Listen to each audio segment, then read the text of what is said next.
Welcome everybody to this new video of digital toolery for you to go over, talking about the baseline grid.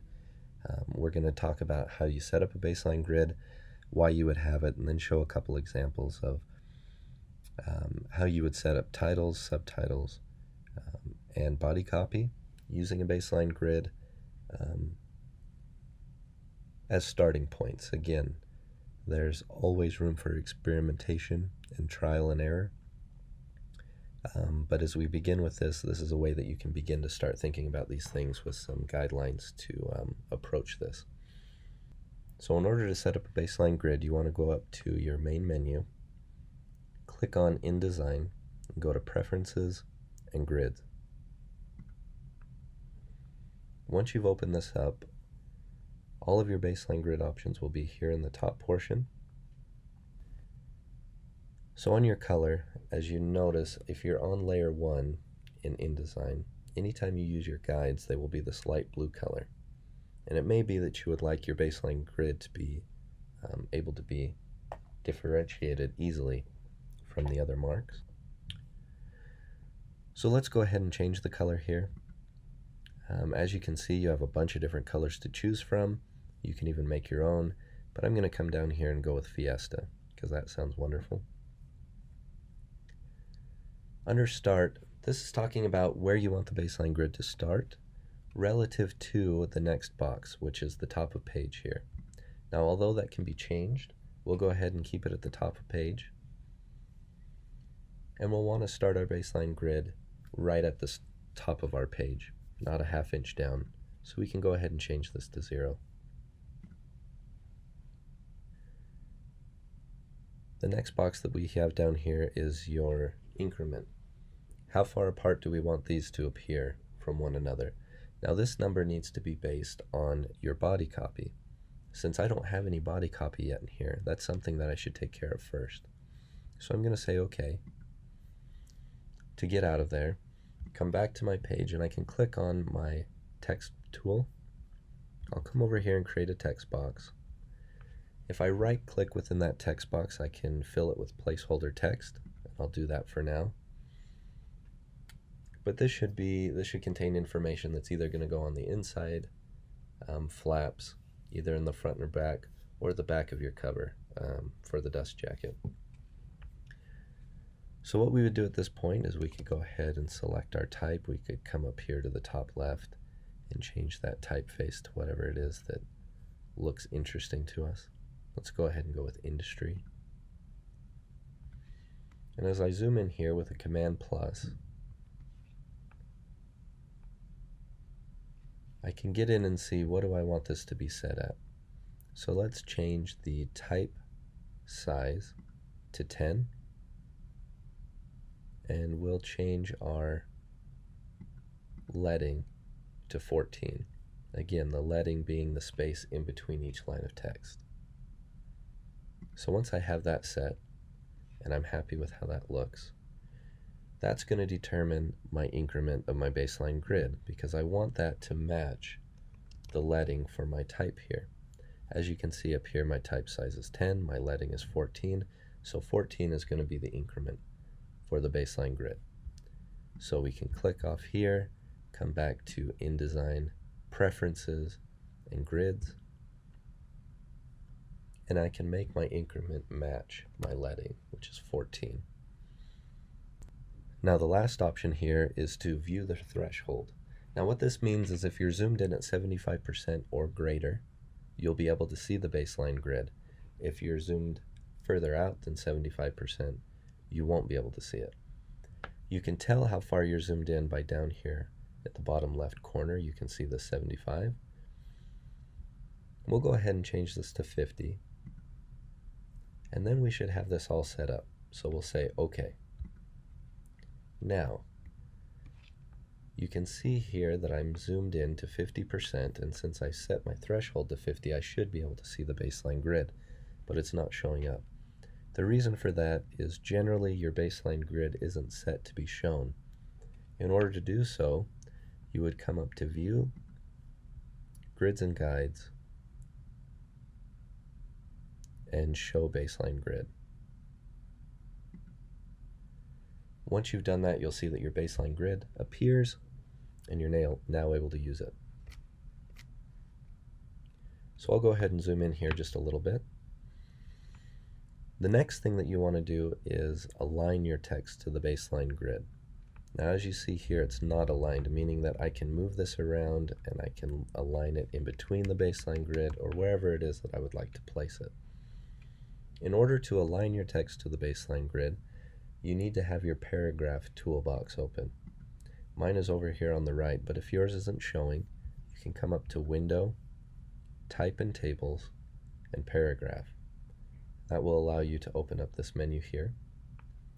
Once you're there, you will notice down here at the bottom right two different symbols. One is Do Not Align to Baseline Grid, and one is Align to the Baseline Grid. What you would do here is make sure that your text box is selected, and then you can click on Align to Baseline Grid, and you should see that the text jumps down and aligns to this line. Now here again, as I push these back and forth, you'll see them jump down, and that's what we want. If I click on it and drag it wherever and drop it, it will always align that text to the grid as long as this is selected at the bottom right of the paragraph menu. What I'm going to do real quick is go ahead and set up some other type, and we'll go from there. Alright, so here we've got our text boxes set up, starting with a title, a subtitle, and body copy. Now what we want to do here is make sure that our larger type is divisible, especially when it's concerning the leading, but also we're going to do type size. We want the larger type divisible by the settings of the body copy. So in order to do that, again, we'll highlight some text in here, which will pull up our type size and leading, which is 10/14. So what I've done here is set my subtitle to being divisible of that by making it twice as big. So I have 20/28 for this setting here. Now what I want to do is do the same thing with my type up top here.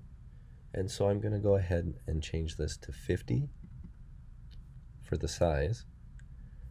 And for my leading, I'll go ahead and change it to 48. Now, again, I want to make sure that everything is aligned to my baseline grid, so we can go ahead and open our paragraph tab here, or we can get there again by going to Window, Type in Tables, and Paragraph. Once this is open, I can select my type boxes by holding Shift as I click on each one. Once they're all selected, I could come over here and click Align to Baseline Grid, and it will align all of them. Now, a couple things that I want to show, because once you've aligned your text to the baseline grid, it will act slightly different than it would if it wasn't aligned. One of those ways that's different is if I highlight the type here, you can see that this is set at 48, it's divisible by 14. 48 is not divisible by 14, that would be 42. So let's go ahead and change this to 42. Okay, so you'll notice that once I have this set at 42, if I change it to 43, it no longer fits on the baseline grid, and generally if it wasn't aligned, it would just slightly drop 1 point for the leading. But because I'm telling it to align to the baseline grid, if it won't fit, it will jump to the next line. And so that's what it's doing here. It's saying 42 is as far as I can go, so I've got to jump to the next line. So whether it's on 43, 44, any number up to your next leading mark or your next number divisible by 14, which would be 56, nothing's going to happen. Once I hit 56 and go above that, again it will drop down another line. So what I need to do is find where I like this balance. So what I need to do at this point is find out how far do I want the leading to be between this top line and the second line, but also keeping in mind that it needs to be divisible by 14. So again, if I go back to 42, I might think, okay, that's a little tight. I want a little bit more room in between this. So my next option is going to be 56. Please, if you're adjusting it over here and you bump it up from 42 to 43 and you say that's it, that's what I want it on, make sure that you set the correct leading. It's giving you, even though it's set at 43, it's giving you a visual representation of being set at 56. So go ahead and change it to 56 so that that stays correct. But once you have this set, again, here we can come in by either double clicking on any of these text boxes or by coming to the text tool. We can select inside and find out what our settings are at. We have 10 by 14, we have 20 by 28, and we have 50 by 56. So these are all divisible by our body copy. So at this point, the nice thing about the grid is that I could take these elements and I can drop them on the grid wherever. So for example, maybe my title comes down here, my subtitle comes off to a side here, and my body copy, I bring it all the way to the bottom over this way.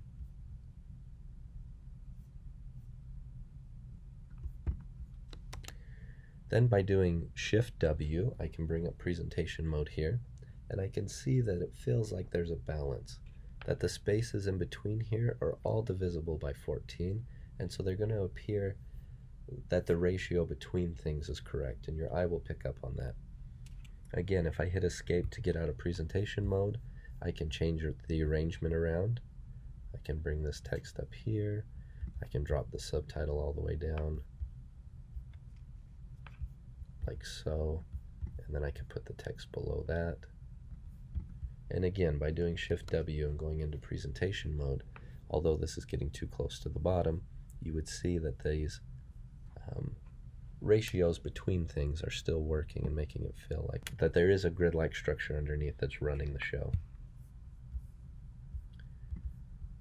So we'll go ahead and move this up here just a little bit, resize this box, but it gives us something to look at.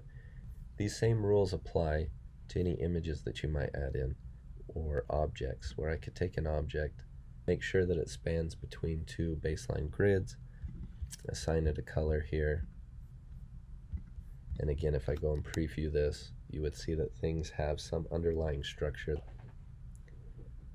The one last thing I want to touch on with the baseline grid is that when you have things like right here with our subtitle, this especially happens with just one line of text as we have here.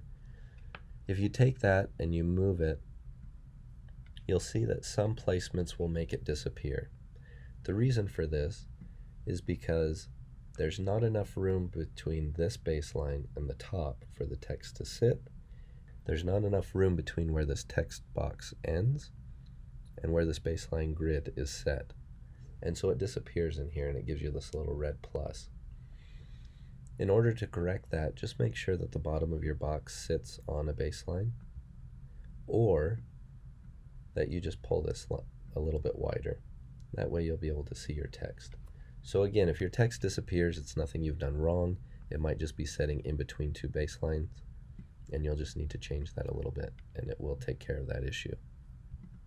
So again, the baseline grid, you'll want to go in, just make sure that you become familiar with this. You'll want to know where to find it, how to set it up yourself, and how to get through these steps on your own. If you can do so comfortably, you'll be ready to go on to the next projects. Remember that this is a great tool to be able to help you navigate where those items should fall, where text boxes could be, where images can appear, and bring some cohesiveness to the whole piece.